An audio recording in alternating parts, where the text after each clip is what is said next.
At the last minute, the Washington legislature passed a bill to recriminalize drug possession. This after the state Supreme Court ruled that previous law was unconstitutional. Tonight, KREM 2's Casey Decker explains how the new law is different.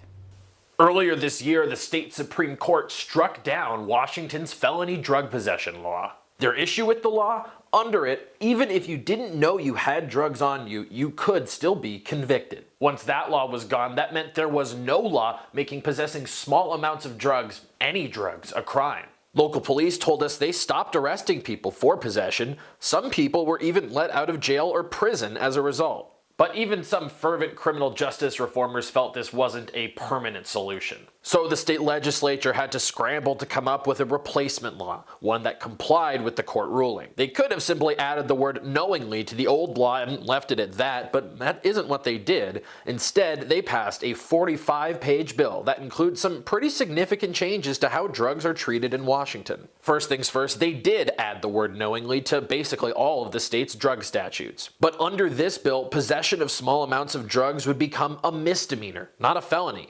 That means the most someone could get would be 90 days in jail and a $1,000 fine. Some lawmakers wanted to make it a gross misdemeanor, which would carry harsher punishments, but those attempts failed.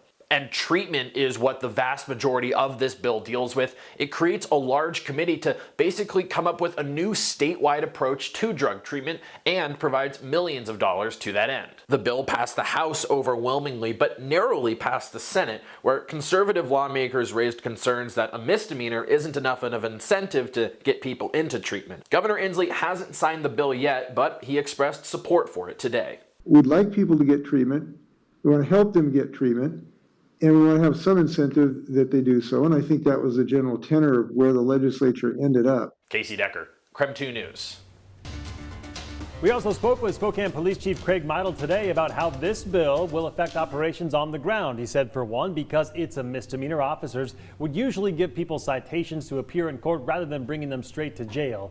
And he shared those concerns about a misdemeanor not being a strong enough incentive to get people into treatment. But he says, simply put, it's still too early to really know what effect, if any, this will have.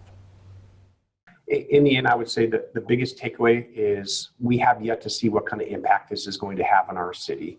And so that time will tell as far as, is this truly a good thing for the community, or is this something that we need to look at the data, and does the data tell us this isn't going to be as productive as the former bill, or maybe it is.